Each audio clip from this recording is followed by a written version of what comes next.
I remember so well going off and just sitting with my little pad of watercolor paper and painting wherever I was, no matter where I was. And so early on, that was part of and I'd go off and paint with my mother, and she was painting landscapes, and that was something that we just did.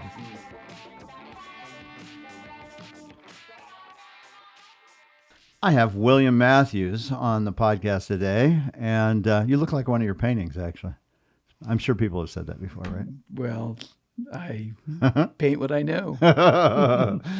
Well, I'm a huge fan of your work, always have been. I don't represent you, but, the world needs to know more about you. Those that don't know, I think in a lot of places you're very well known, like in Denver where you live and you have your own gallery, right? You have your own gallery, too, I do, right? yeah. Yeah, I've actually always enjoyed having my own business. And I've taken a certain amount of criticism for it in the past. By whom? Dealers, artists, some collectors, some people who think that it's not dignified. Really? Yeah. Huh. That I should actually have my own business. But I like having my own business. I like, there's a lot of galleries, and I'm not talking about your gallery, but there's a lot of galleries where you walk in and people are on their iPhone, or they're on the phone, or they're doing something and they're kind of can't really be bothered. Or Right. they're not articulate, or they're not dressed well, or there's something about it that bugs me. And so I've always really enjoyed having my own business where I could control everything. I could control the lighting, the walls, the atmosphere, and also, obviously, the people who work for me. So, And do you show other artists? I do occasionally, but generally mostly me.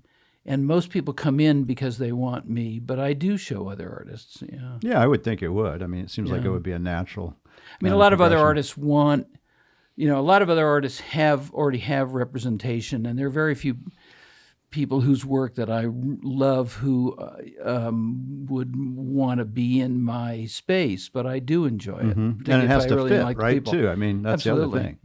Yeah. And it's in the RiNo district, is that where it is? It is, yeah.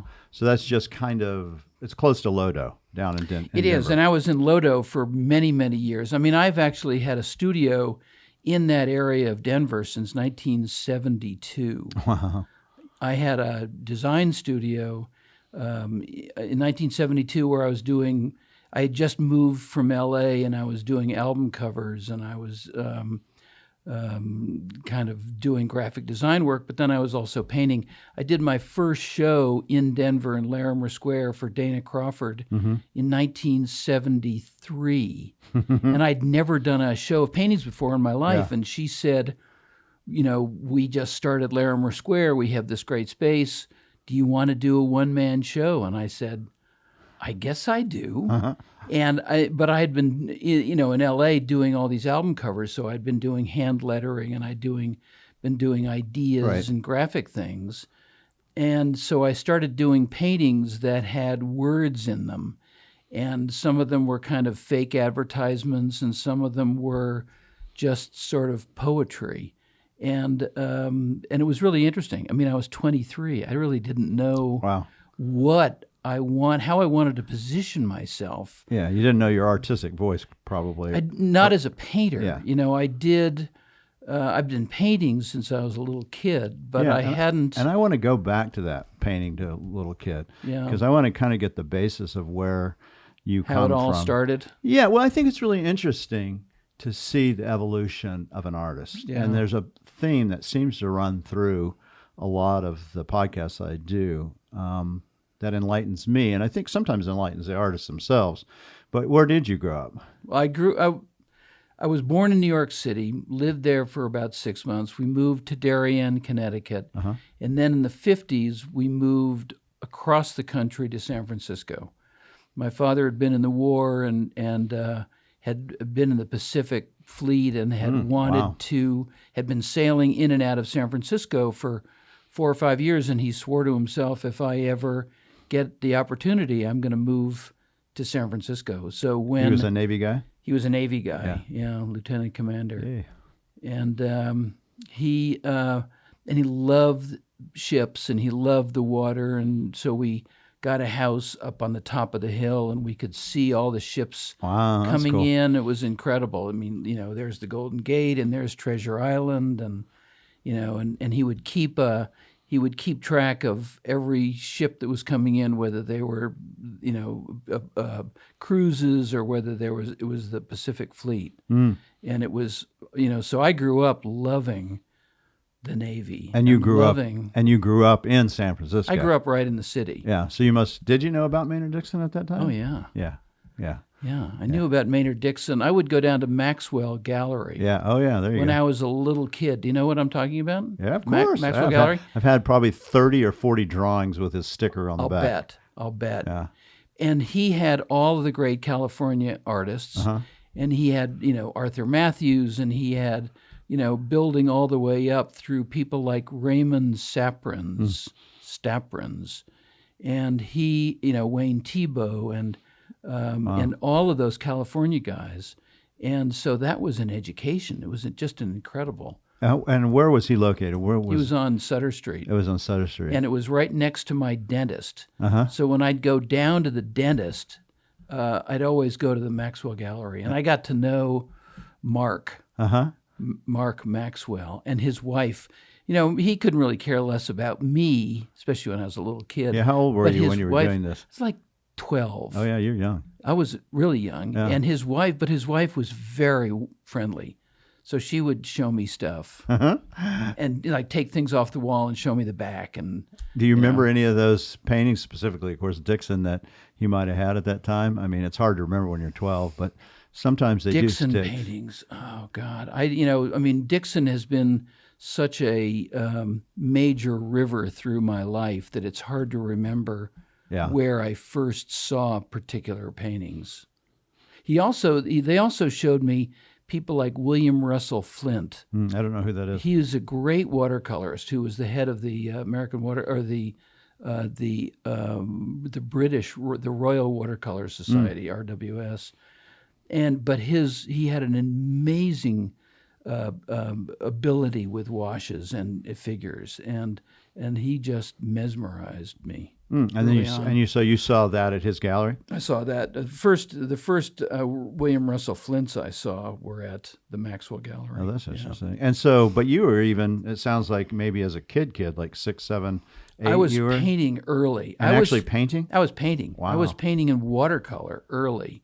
So my mother was a painter, and my mother was, she'd gone to the Art Students League in New York, and had always painted. And when we were in Darien, Connecticut, she was doing portraits of kids in the neighborhood and doing them for families.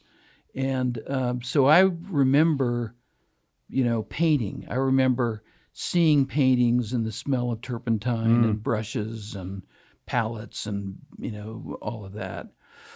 But watercolor was always what interested me. It was never the buttery quality of oil paint never got under my skin the way.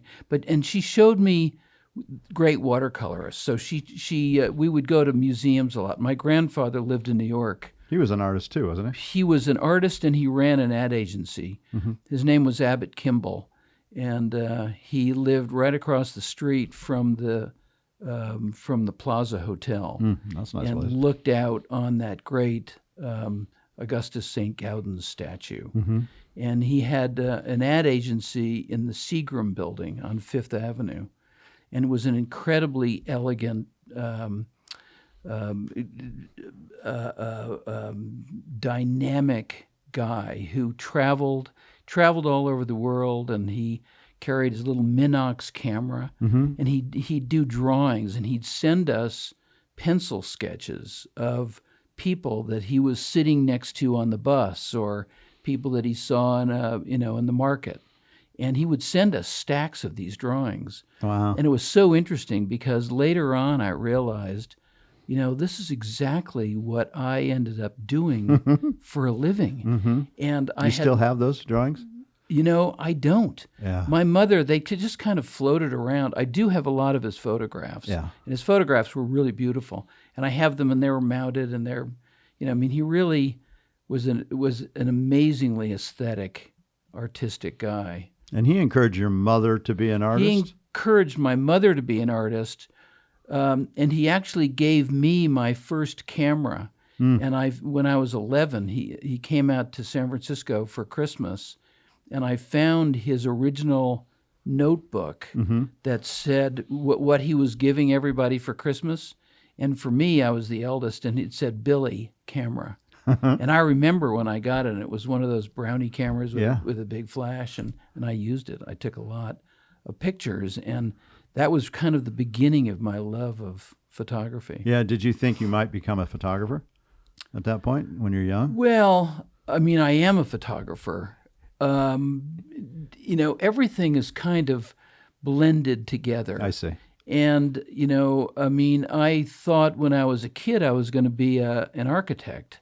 And, and I am in some ways an architect. I always have architectural projects that I'm working on. Yeah, you just did a big major one, right? Well, that was a big commission on a great building Yeah. in coordination with architects. Yeah, cool. But I'm actually working on renovating a Very great cool. house And you do, right now. and you do that in Denver? We do that, and wherever we are. Oh, wherever you can find the right home. Yeah, Yeah. we just found a great place. Yeah, you want to share? Not really. Okay, I understand. You can tell me later. Yeah. And so, but you're the oldest of I'm the eldest of four. and your And siblings they're are all- also interested. One's a landscape painter, right? My sister Kim Matthews Wheaton is a beautiful landscape painter. Yeah, I've got to look up her stuff. For Yeah, sure. she really is amazing. And my sister Carrie Matthews Knoll is an interior decorator and also amazingly aesthetic. And my brother, my youngest brother, Peter Matthews, is an architect Yeah, that's and what I lives in thought. Manhattan. Yeah. Yeah, and your landscape artist sister, where does she show? She lives up near Portland, Oregon. She's been showing in Seattle and Portland, and I'm not sure exactly where else she's Yeah, showing. we'll just give her a shout out in case people are listening, so they can go look up her work as well, She's so great. which I'm going to do as well. We did a show for her down in my gallery in Denver, Oh yeah, and about maybe a year and a half ago, and big paintings. She sold 25 paintings. oh my gosh. Yeah, and I sold none. And does she It was work in great. oil? She works in oil. Yeah. Yeah. That would be hard, I think, to follow you in watercolor, right? No. Your older brother, They and that's all your kind thing. of. Everybody kind of paints in watercolor, but everybody does whatever they do separately. Yeah. Nobody really. I don't think anybody really feels competitive. You never had that talk like, I'm the watercolorist. Not at all. I could see it. I actually encourage them all to paint. Whatever I can do. Yeah. And how everybody kind of goes off their own. And where direction. does she go in the schematic of age for your? She's 16 months younger than me. Okay, so you guys So are she very and I close. were raised really Yeah. together. I see. Yeah. And so you're raised in San Francisco. Well, raised in San Francisco, and then we also had a house down in Carmel. Nice. And so we were down in Carmel a lot, and my dad turned the garage into a studio for my mom. So we were down there a lot, and got to know a lot of the local artists down there, and she showed in the Carmel Art Association, And do her paintings come on the market occasionally? I don't know. Yeah. I don't know kind of how much. Her name was Joan Matthews. Yeah, I'll have to look. Or Joan Kimball Matthews, and I don't know what a secondary market is. She had shows in San Francisco down on Union Street, and a lot of the people that bought them were people that we knew in San Francisco. So a lot of times people will call me when they, if somebody dies and they want to sell them, and usually I'll get them Add them to your collection. and add them to our little stash. So did you live part-time in Carmel, or was this more a summer gig, or was it a... Yeah, well, a lot of times in the summer, we go down on the weekends a lot. By the way, of all of us, my mother remains the best painter. Very good. That's Honestly. nice. Is she still with us? She is. Yeah. She's 96. Good for her. I wish she was painting now, because she really isn't. but it's interesting because she was a very sort of realistic portrait painter, and then we moved out to San Francisco, and she came under the influence of David Park and Richard Diebenkorn and a lot of those guys in the Bay Area, and all of a sudden she became this incredible abstract painter. Oh, that's but interesting. still with figures, and but an incredible sense of color, an incredible sense of design, and she just intuitively changed, and she was turning her paintings upside down and back and forth and painting with sticks and with rags. Did she know Oliveira at all? Nathan Oliveira, do you know? I don't know if she knew him, but Yeah. we all certainly knew his work, Yeah. and we were all kind of around in that time. Kim, my sister, studied with Diebenkorn, Oh, wow. and Carrie was over at CCAC, and I don't know exactly who she came under. And so when you're in high school, are you painting Yeah. as a way to actually start to make income at all? I was painting early on. For me, it was a way to disappear. Early on, I recognized that I liked time off and didn't necessarily want to hang out with everybody. So you consider For better or yourself- for worse. You're an introvert then? Yeah, Yeah. I think of myself as an Yeah, introvert. I think of myself as well. Yeah. So that's why we're in this little room by ourselves. Exactly. The rest of the people, they can listen, but it's just you and me. Yeah.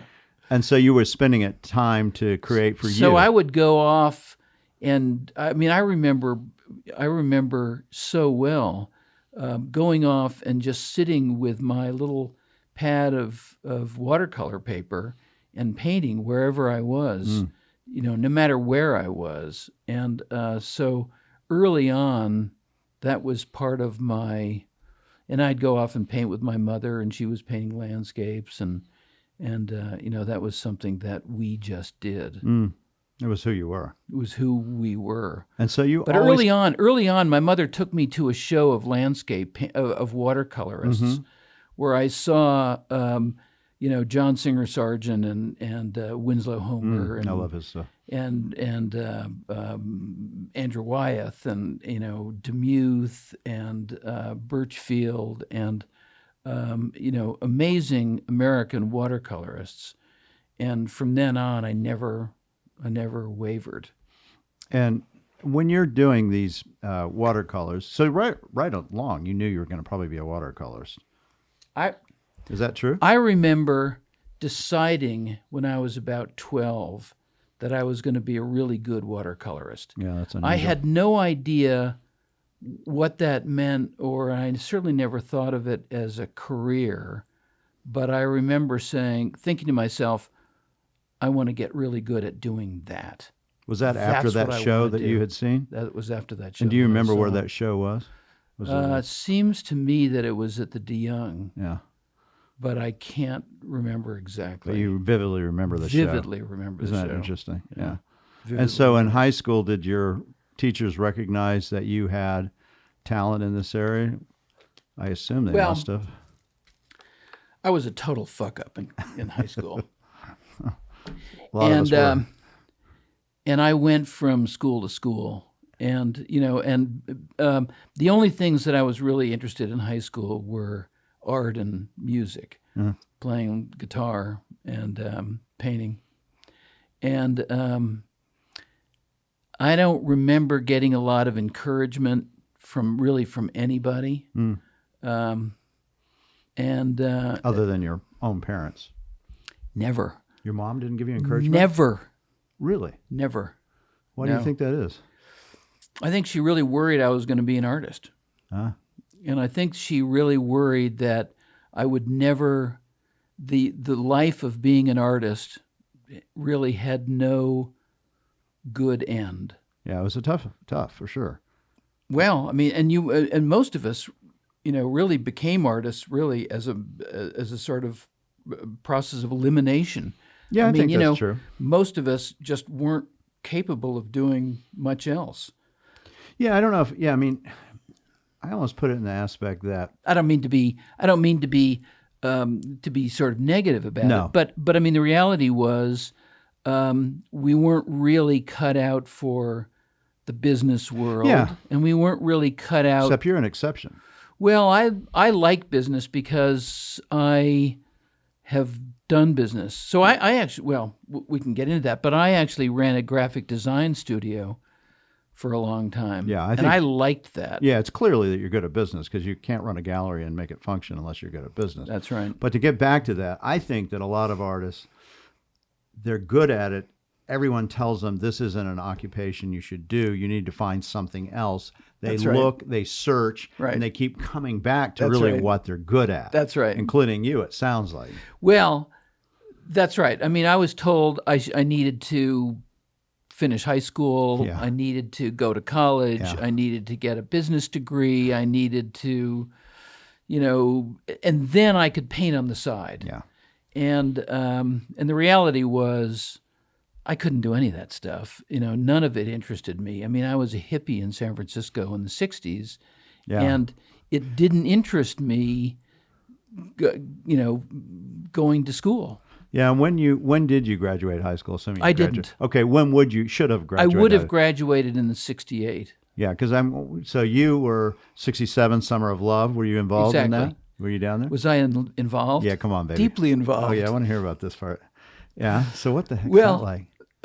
San Francisco in the 60s was absolutely magic. Yeah, you're 16 probably, right? In 67? 16, I was 17. Yeah, okay. Well, I went out to, I was still trying to figure out what I was, listen, I had grown up in the 60s. So from 1960 on, we were surrounded with long-haired beatniks, and my mother was an artist, so we knew a lot of those people.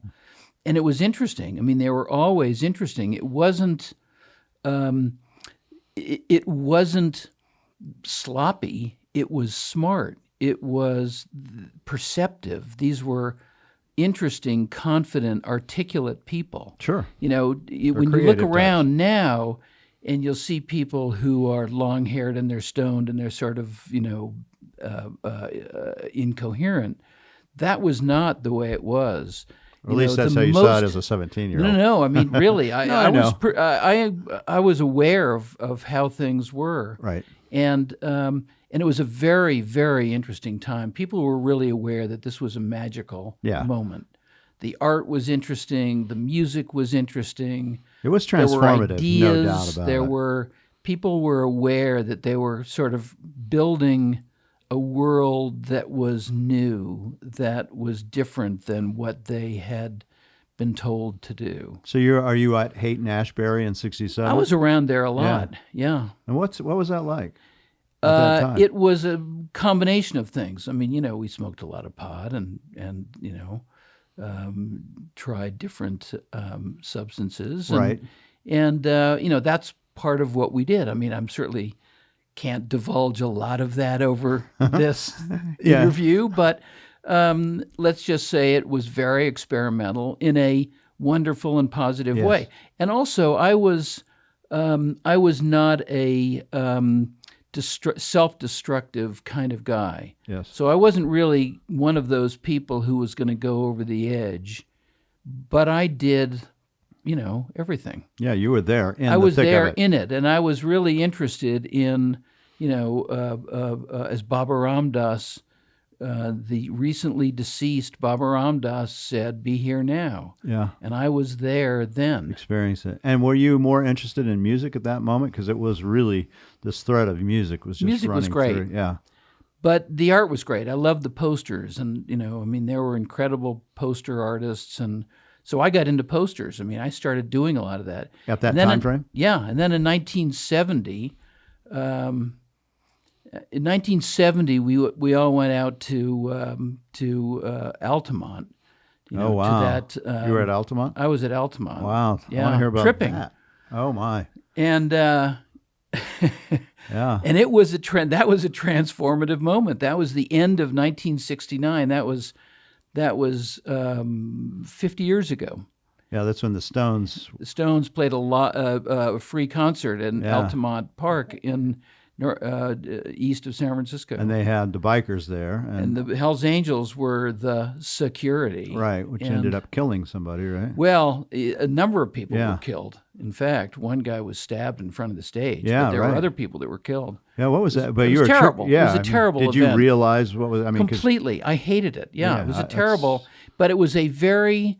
It was. I mean, I remember vividly. It was dry California hillsides, and with tall grass, and people were starting bonfires. These giant bonfires that were 20, 30 feet in the air, and there was no water. And I remember telling, coming up to some guy who was lighting a bonfire, with stuff that they had, and saying, "Hey, man, this probably isn't a great idea. There's no way to put it out." And he said, "Hey, man, leave me alone. It's a free world. I'll do what I want." Yeah. And I kind of realized, okay, well, that's kind of that's a sort of symbolic moment of what today is. Yeah. Is everybody was kind of in it for themselves, and nobody was, really there to be cooperative, which is a big part of what the Haight-Ashbury world was. Is what are we going to do as a community to make it better for everyone? Yeah, that's right. And Altamont was the exact opposite. Yeah, and that came on the heels of Woodstock. Did you go to Woodstock? I didn't go to Woodstock. Did you consider going to Woodstock? I thought about going to Woodstock, but I was really not drawn to go all the way back east to see a lot of bands that I'd already seen. And it was all there a lot. Front of you. Yeah. And it was, and we had a great scene going where we were, and there wasn't a huge incentive. If I'd been in the East, I probably would have gone. So after Altamont, did that change the way you saw things somewhat? And I didn't realize this at the time, but I remember going back, and I literally cut my hair off. I had really long hair, as I'm assuming you probably did. Yeah, it was pretty long. And and I cut my hair off, and I decided I'm out. It was a great symbolic end of a bookend to that period of the 60s.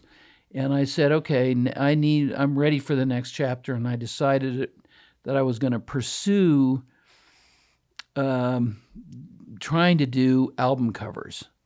And so I gathered all my stuff, which, fit in about 6 boxes. And I got somebody to drive me down to L.A. I had no money, and I had no contacts, and I had really no portfolio. I had spent 1 year at the San Francisco Art Institute, which was kind of a disaster. What year was that, 69? 68, 69. And is that how... Because Vietnam's going on at that time, too. Because how did you avoid that? Well, I got my number was 142. Oh, yeah, right in the middle. So I was kind of in the middle, and it was a dangerous moment. So I actually went over and went through the physical, and was pretty wasted. And but it turned out that my eyes were bad. So I got 4F. I got a 4F. Yeah, so which kind of took me out of the running for a while. Did you have discussions with your father about this whole thing? You must have. Well, my father and I weren't talking. Yeah. For a lot of those years, my father was, I was a huge disappointment to my father. Yeah. And he didn't really want, he had kind of written me off. He didn't really think that there was any future for me, my son. and he was really focusing on the other kids who he assumed were probably going to do great. Yeah. But not Willy. Long hair, hippie. He just doesn't want to go, Vietnam protester. Yeah. He assumed I'd be living under bridges. Yeah. That was the reality. So you didn't talk to him about what was involved? Well, we did. A little bit. It was sort of, I'd say what I thought, he'd say what he thought. Yeah. And never the twixt shall meet. Yeah. We didn't really have constructive conversation at all. Yeah. What did he think about the 4F? Did he say anything? No, and I tell you what was interesting. There was a part of me that had always wanted to be in the Navy. Sure. And Your there dad was did it. Because Dad did it, but also I loved ships and I loved everything about it. And so the fact that Vietnam was such a despicable conflict was a real bummer. I mean, it was really a drag that I was not going to get the opportunity to follow that. Right. Because that was something that I'd really had wanted to do. Yeah. But I wasn't going to go in and, in that circumstance. Yeah. Well, so you avoided that, which was, fortunate for the art world for sure. Well, and you probably. It was certainly fortunate for me. Yeah, because it changed a lot of people. It did a lot. I mean, that time period in that war seemed to be, it was bad, instrumentally transformative for your generation. What's interesting is that my generation changed on a dime. So I was born in 1948, but for guys who were born in 1947, and in some cases even 1948, they went, and they were not of exactly the same generation. My generation smoked pot, and we were a very different world. We had a different high school class. When I look back on the guys who were 2-3 years younger or older than I was, completely different view on the world. What do you think that is? I don't know. I don't know if it was the progress of the war and sort of what we watched on television, and whether we were more vulnerable to it or whatever it was. Could be music, too. The music changed dramatically, and that, along with media changing. Any number of, I don't honestly know, but I've heard this from a bunch of other guys, and I have a lot of friends who are older than I, and and it's interesting when you see exactly what year they were born, you can almost predict what their attitude was. And 48 was the kind of a different time. Yeah, and you should have graduated high school in like 68. 68. Yeah, so that's Tet Offensive, a big deal. Yeah, a lot of changes. Right. So in 71, you go down to L.A.? So 70, I moved down to L.A. With no money. Nothing. No prospects, but you're going to... Nothing. I don't need... To do what? Rock and roll posters? I didn't have a car. I'm walking in L.A., walking with this huge 40-pound portfolio that I have full of kind of matted drawings and, linoleum cut prints and sort of watercolor doodles. And, it was kind of laughable.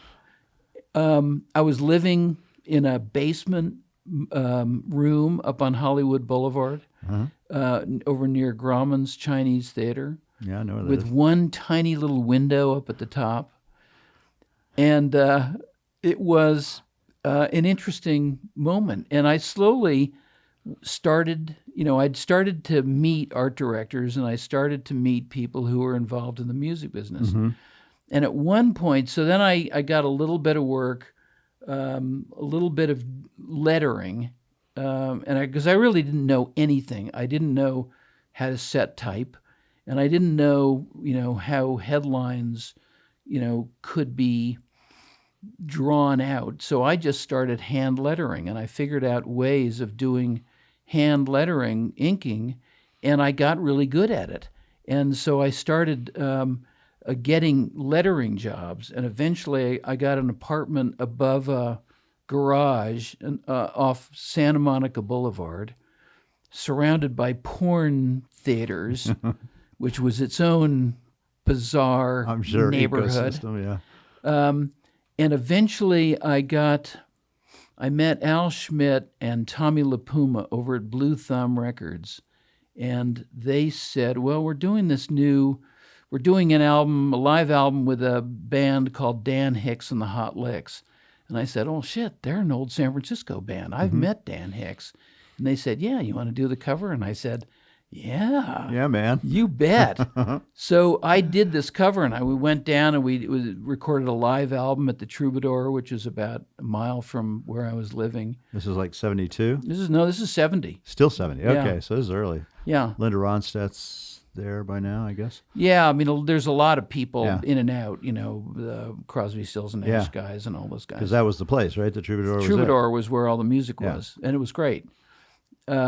Anyway, so I did this album cover, and for an album called "Where's the Money," and that kind of started off. And eventually I was getting more work, and I eventually started working at Capitol Records, doing doing kind of whatever needed to get done. And I would, I'd ask the art directors, how do you do this? How do you do that? And guys started showing me. And so did you do more album covers?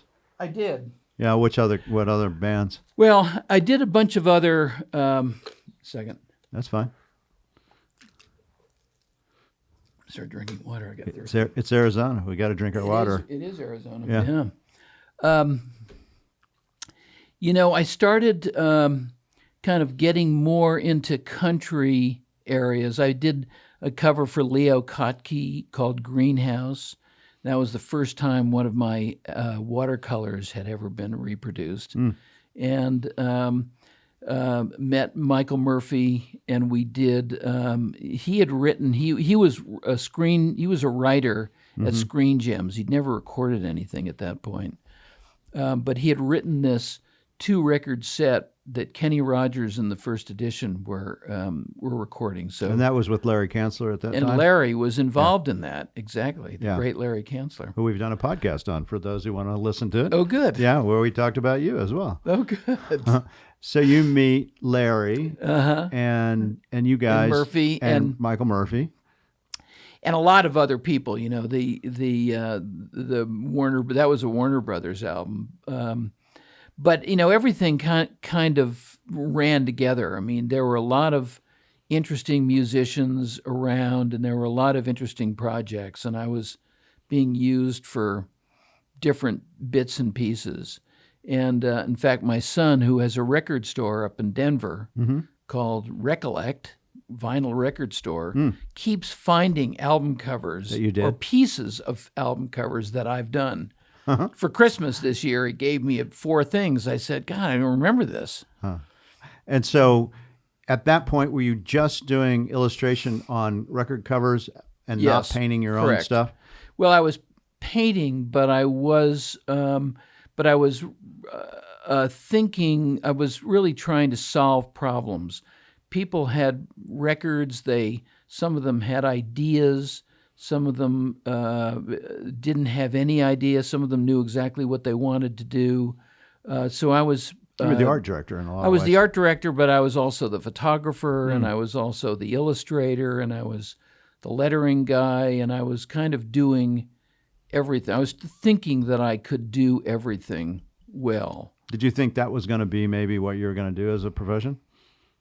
I didn't know. I wasn't that far. I was a kid. Yeah, you're in the mid-20s. I mean, it was interesting to me at that point.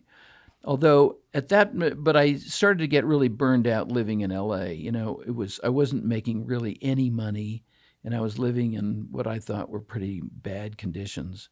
And LA was really smoky and smoggy in those days. Yeah, and really I'd moved down from San Francisco, which was the most beautiful city, and Carmel too. And Carmel, but we loved, the city. We had a huge pride of living in San Francisco, and the idea of moving down to LA was so such a downer to what you would do. Yeah. I think most LA people and San Francisco people feel that way still, probably. Well, at that time anyway, LA now, by the way, is a much cleaner city. It's a totally different place to live.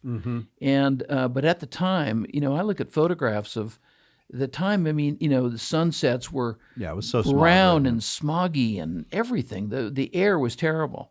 And I didn't have any money. So if you have money, you can live out by the beach, and you can, and you're in control of things. But I met a lot of people, and I had a good time, and sold. Yes, I was selling paintings. Yeah. In fact, I remember selling a painting to Graham Nash at a recording session. He said, "Come on, bring some stuff down." I remember bringing some paintings down, and there were some watercolors of models that I had done at the Art Institute, and he said, "I love that. Let me buy that." Did you know what to charge? Did you have a clue? Yeah, you know what happened? I said, I didn't have a clue. Yeah, I would think you probably wouldn't, right? Yeah. So I said, okay. He said, "How much do you want for it?" And I said, Well, my rent is $90 a month, and my phone bill is $10 a month. How about $100?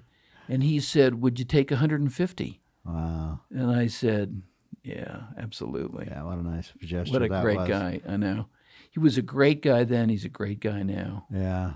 And what's interesting is that later on, he started Nash Editions, doing these, iris prints, giclée prints. And I was one of the very first people who started doing work with him. And we did a ton of prints with him and a ton of business. And so you would do a print. You would do a painting. They'd make a print or giclée of it. We'd make a giclée. We'd Yeah. make a reproduction, a print. And the quality was so unbelievably good. What kind of imagery? Oh, mostly Western, mostly cowboys. Oh, that's cool. Yeah, and they were so good. I mean, they were reproducing watercolors, and you can't reproduce a watercolor more perfectly than water-based pigment on watercolor paper. I mean, if you couldn't see the edge of the print, You couldn't tell. you couldn't tell it wasn't the original. And when were you doing this with Graham Well, this was Nash? much later. Yeah, but was when much was later. that? With that? Oh, that was starting 90s? That was starting around 1990, 1991, 2, 3. They weren't calling them giclées. They were calling them, because he was the only guy doing it. He was the guy who had modified an iris printer, an inkjet printer, and started running watercolor paper through it. And so for the very first time, he was using it as a high-quality art reproduction. Yeah, and that was pretty process. revolutionary, actually. It was completely revolutionary. He's a very smart, think outside of the box, inventive guy, and he really invented that technology, really to reproduce photographs, because he was also a photographer and had a great collection of vintage And is that photographs. business still around? It is. Nash Editions is still around, and we still use them. I know. Yeah, that's amazing. It is cool. So that little $150, Yeah. that gift that Graham gave me Yeah. over that painting, Still pays for your rent. yeah, Little water bill, maybe. I've paid him back Yeah, I'm sure. Yeah, no, he many made, times. Yeah, and so at some point there in L.A. in like '73. Oh, and by the way, Yeah. the night that I sold him that painting, he was recording his first album. And at one point he said, "So if anybody in the control room wants to come out and sing on this, come on ahead." So I said, "Okay." So I went out and sang on the chorus with Dave Mason and with Rita Coolidge and Oh, my God. a bunch of people. There were like 8 of us, but it was an amazing little group. And what was the song?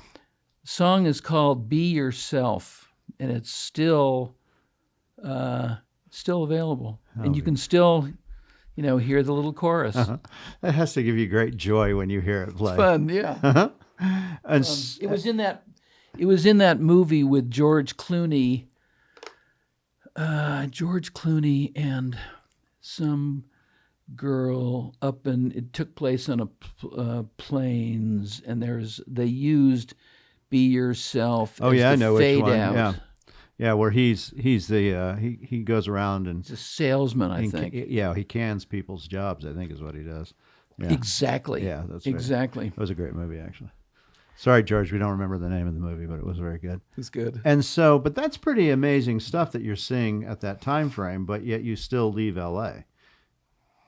Hated living in L.A. You just couldn't take living there. What's interesting is that I've always had a lot of confidence in my ability to make something happen. And I always liked the challenge. I liked being able to start over. I mean, there was one time in L.A., I remember, when I was sitting in my little kitchen in my apartment above the garage, and I had 10 cents literally to my name. And I went out and bought a head of iceberg lettuce that cost 10 cents, and I had a little bit of salad dressing in the fridge. And I remember sitting there that day in my kitchen thinking, and I had a check coming from Capital. Capital owed me some money, and I was probably going to get it the next day. But I remember thinking, I'll never be necessarily poorer than this, but I'm going to do fine. I'm gonna make money, and I'm gonna have a successful career.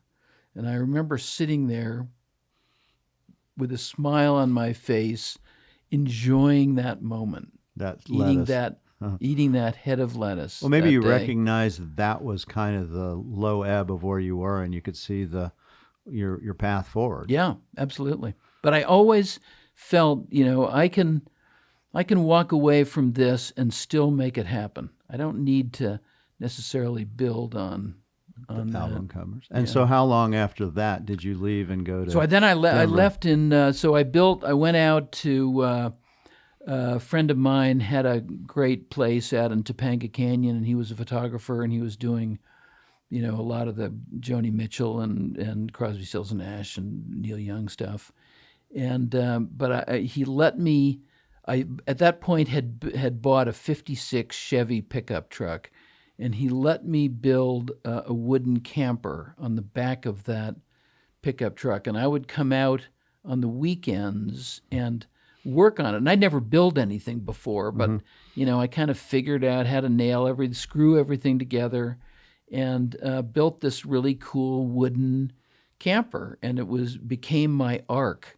I named it Sally Ann, and it was redwood, and I varnished it, and it had bubbles, and it had stained glass window in the back, and it had a little a fishing stove in it, and had a closet and sink, and and a bed, and it was really beautiful, and that became my escape vehicle. And you could go and use it and stay in it. Yeah. I mean, I could live. And once it was done, I could live in it. Yes. And I did. Saved $100 a month. Traveled, so then I started traveling. And what was it named? Sally what? Sally Ann. Sally Ann. Do you know where that vehicle is? Yes, I do. Yeah, okay, tell me. We've kept it through all of these years up in different places, and we've renovated it, and it is now in its final resting place in the corner of our property in Denver, and it's hidden by trees out in the middle of the woods. Oh, yeah.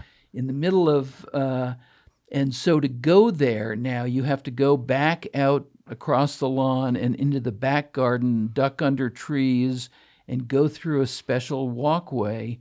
And there it is, like a little hobbit house with an arched top and a chimney and everything. And you go in, and it's like going into a time machine. Yeah, especially for you. Well, not just for me. Everybody I take out there. I mean, and I've taken many people out there, and, for a glass of wine or for a smoke or something, and everybody starts reminiscing about their early days. Yeah. Everybody. It is just wild. Yeah, I'm going to go and see Sally Ann, just so you Come know. on out. Oh, I'll don't show worry, you I will. Sally Ann. And so you start traveling the West So with I started that? traveling thinking, I'm going to move, but I have no idea where I'm going to land. And I ended up, I came through Santa Fe, and I came through, Taos, and I thought, this is a place I know I'm going to come back to. It was like 72 or 73? 72. Yeah, okay. And I had friends in Denver, and we're all living in a house together, and they were really good friends who I'd known in San Francisco. And so they invited me to come and stay, and I stayed, and it was so great. And then I met more friends up in Steamboat Springs, and I ended up going up there and loving that. But I'd always wanted to live in a teepee, so I came back to Denver, where I'd already gotten a studio and had kind of put down semi-roots. Mm-hmm. And I found that teepee book that we all know that we all had in the 60s, 70s, and figured out a pattern, and I sewed up a teepee out of canvas and took it up to Steamboat Springs and found a great place to set it up, cut down lodgepole pine from the ski runs that they were just cutting out up on the mountain, Steamboat. And I ended up staying in Steamboat for about 6 months. In your teepee? In my teepee, along the river, along Elk River Road. And how old were you then, like 25? No. I was 22 or 3. Oh, yeah. 23, I think. I just turned 23. And I would paint. So I was really fried from living in Hollywood. And so I would go out every day and paint and do landscapes where I was in Steamboat, and figured out a way to cut mats. And every Saturday morning, I'd pull Sally Ann up in front of FM Lights, which was the Western wear store in Steamboat. Steamboat was a pretty tiny little town at that point. And I'd put up my paintings, and I hung out a sign that said "Paintings for Sale," which I still have. The sign? Oh, that's cool. Yeah. And I would put up, 5 or 6 paintings, and every Saturday morning I'd sell 2 or 3 paintings. And so that was enough to kind of live. Yeah, it was enough to buy groceries and come back to the teepee. And those were all landscapes? No cowboy? They were all landscapes. Yeah. Oh, there may have been some horses and cattle, but in general they were landscapes. And there were some good paintings.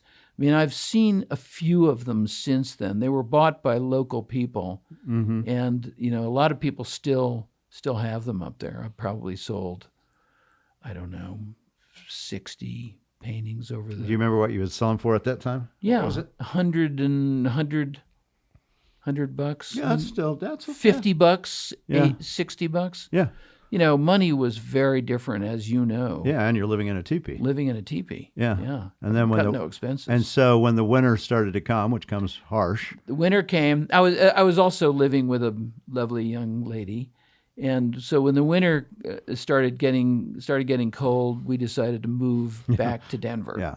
Which we did, and then got a place in Denver, which turns out is actually 3 blocks from where I live right now. Yeah, that's funny. That Laura and I live. I know. And so, did you? At that point, you probably thought you were a painter, I would assume, because you're making money as a painter. You've been doing it for a few years with your album covers, and you get the Larimer Square thing. That's in '73. So the next. But I was still doing album covers. I was still doing things for people, the Nitty Gritty Dirt Band. And would they contact you from L.A.? They would know, yeah, and I had made a lot of friends, so I was doing, and I had driven around. I ended up doing Dickie Betts's first album cover with the Allman Brothers. I'd been out to Macon, Georgia, and introduced myself to, I drove. I was always interested in Southern and blues and R&B. So I'd been out to Memphis and met Willy Mitchell and a bunch of Stax Vault guys, and then I went over to Macon and met Phil. The guy who owned and ran Capricorn Records. I don't know. And he was great, and he had the Allman Brothers and Marshall Wasn't Tucker Phil Band. Spector though, right? Wasn't Phil Spector? No, it was Phil. Oh shit. And how do you meet these guys? Just because you have the ability to say, I'm a painter, or did you just knock on the door and say? You just knock on the door. Yeah. You just, you might call, or you might just knock on the door and say, can I show you my work? Yeah. And, you've got to be ballsy. I mean, that was kind of the first lesson is if you don't knock on the door, you're never going to meet them. The worst they can say is, piss off. Kid. Yeah. But I kind of early on, I was ballsy. Yeah, you have to be. And you have to be. Yeah. And you No, have it's true. to, you have to take a shot. And so I would do that. And a lot of times, I never got anything from Willy Mitchell, but we had a great time. Yeah. And we really had fun hanging out in his office and, doing stuff. So you kept doing the album So I kept covers doing for some a album period covers. of time. And when did you? But I was also started doing other things like, I got more serious about graphic design. So I ended up doing working for local people in Denver, Celestial Seasonings, the tea company was just starting out. So I went up there, and Mo Siegel and I became great friends. So I ended up working on, all of that early packaging. And Mountain High ice cream and yogurt was up there. So I started doing all of that. Yeah, right time, right place. And, those were little tiny startup businesses. Right. But they needed something. And I thought, well, I don't know anything about packaging, but I know what I'd like to see. So I started doing a lot of that. And I started designing kind of whatever I could get my hands on, whether it was books or annual reports or, businessy things. But then in 1975 or in 1974, again, I was bored. I mean, my parents were sort of watching this. When I moved out of L.A., my dad went, what are you thinking? I mean, you've got this business going now, and now you're going to walk away from it? Yeah, I bet. And I said, yeah, I know, but I'm just kind of bored with it. And then, in Denver, I'd set up this design studio. I'd done a show, and I had, I had projects, and I'd done a lot of projects. But I was bored, and I wanted to do more. So in 1974, I packed everything up. In January of 1975, I left for Europe and moved over to Europe ended up turning into 5 years. Oh, wow. And where in Europe? So, everywhere. Oh, God. Well, I landed in London. I had a friend's parents were there, and they welcomed me in. And then I kind of took off, and I just started hitchhiking around. I met a girl in France and traveled with her for a while. And, went all through Italy and Greece, spent, several months in Greece. And you do this for 5 years? I did this for 5 years. Wow. Did you not have to get a visa or a... No, and it was, in those days, it was a lot easier, and I could kind of live, and I left America with less than $1,000 in my pocket. Yeah. I had nothing. I remember Mo saying, well, do you want me to give you stock in Celestial Seasonings? And I said, no, I want you to give me the $200 you owe me. That one haunts you. Yeah. And did you bring your paints when you went over, or bought paints while you were did. there? Yeah, you brought them with I you? brought paints, and I brought a banjo. Yeah. And that's all you need. Well, that was all I needed. I certainly didn't have anything else. I had one extra pair of shoes or one extra pair of pants and an extra shirt and, some underwear and a pair of socks. And I mean, I had almost nothing but this. I mean, this is a sort of long, convoluted, circuitous story. Yeah, but it forms you. I mean, 5 years in Europe. It formed me a lot. Changes the way you see the world. I know. It formed me a lot. And a lot of it was following my nose wherever it seemed interesting.